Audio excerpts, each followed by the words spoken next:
That's right. And it's the program that, you want me to have this? Can you hear me? I'll hold the mic. Okay. Here. So the A Better Chance program is the program that brought me to Massachusetts in 1970. And hold on. Hold on. I was going to give a little background for the folks who are not privy to this little... it's a program that identifies... the euphemism of the 1970s was non-traditional prep school talent. I was as non-traditional as it came in those days. And it was through ABC that I was introduced to Milton Academy, which I saw the night before classes began in September of 1970. They had a dress code in those days. The boys wore jackets and ties to classes, so when the clothing list arrived at home, my grandparents got me a brand new jacket to wear to class. But a jacket on the south side of Chicago is a windbreaker. So the first day of class, all the other boys were putting on their blue blazers and their tweed coats, and I had my windbreaker. I have figured it out. I have figured it out. And I guess what you're saying is that United Way has been supporting the ABC House in Amherst. Is that right? Let me tell you what I'm saying. So what I'm saying is that, yes, the United Way has supported us. They give us $25,000 a year. We run on a small budget of $100,000, which runs out every year. And they're considering pulling the funding because they don't believe that we are serving our community. So can you speak to that? The ways in which we do? What we bring to the community? Well, I can tell you that in the community, I've been to the ABC House in Amherst. Not in a while. You want to take your attitude and go sit down?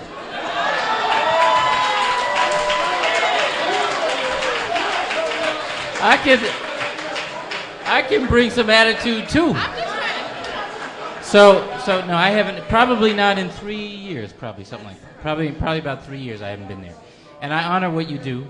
ABC brings some really ambitious, talented, energetic young people to school systems that are functioning.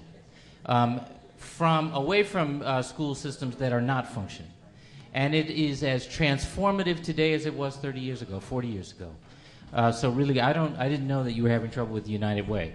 But the point, I guess I would say to anybody who is wondering about programs, about ABC or programs like it, is that it is always a good thing when ambition and talent get a chance. And in whatever the context, that is always a good thing for the individuals involved and the individuals who make that chance possible. Thank you.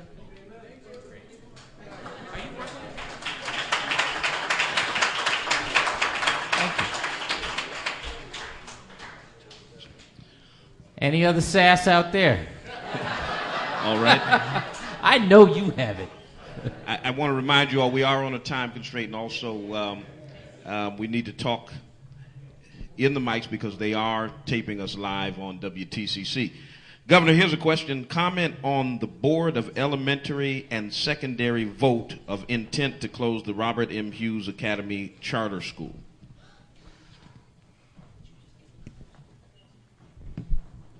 Mrs. Hughes is here. Mrs. Hughes, nice to see you. I had a chance to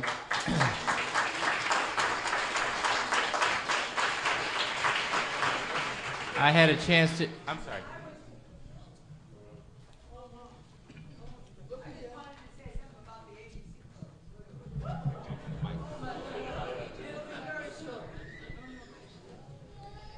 We've had wonderful luck with the ABC program at Robert M. Hughes Academy.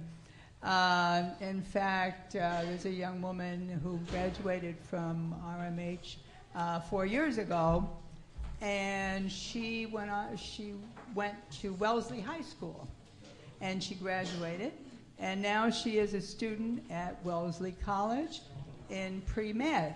She was scheduled to be our graduation speaker, and she was going to do it with great delight.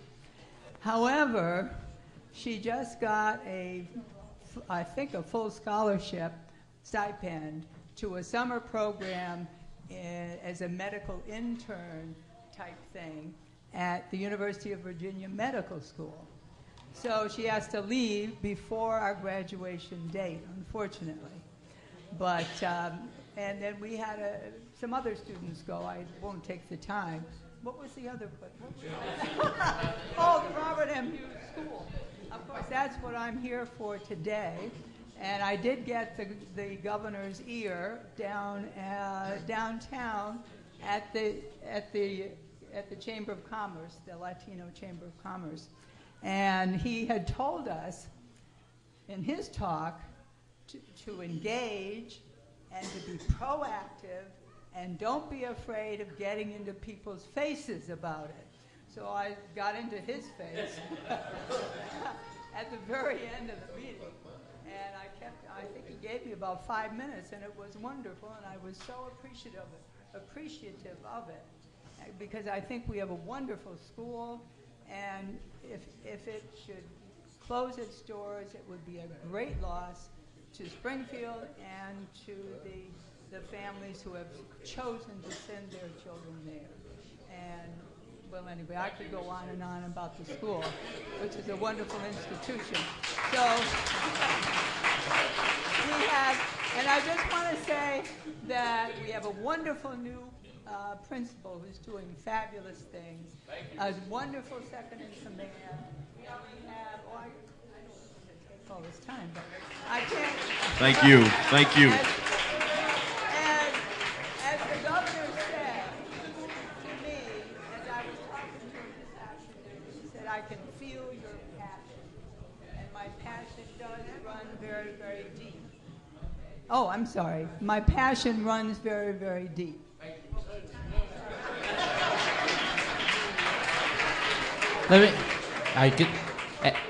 Mrs. Hughes, let me say to you and to everybody else, let me just repeat what I said to Mrs. Hughes earlier today. I did say that her passion runs deep, and so it does for all of the advocates for the school. There is a process for this sort of thing.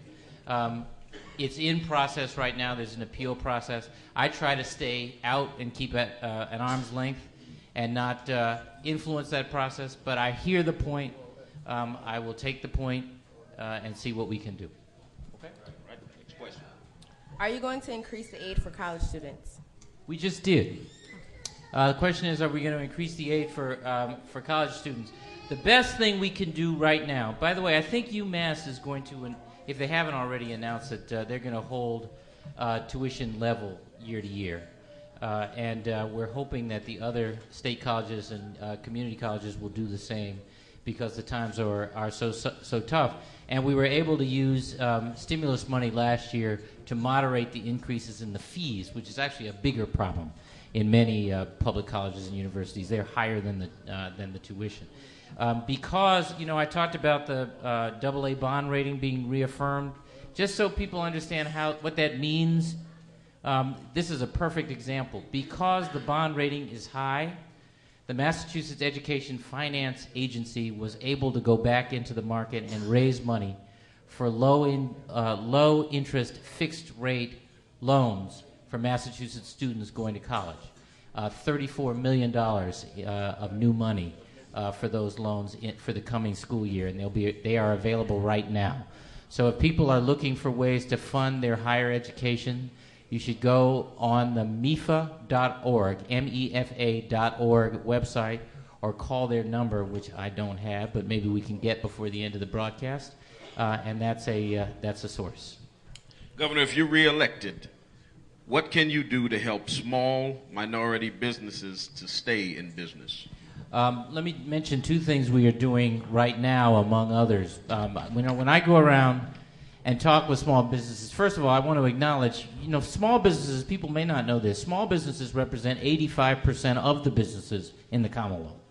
85%.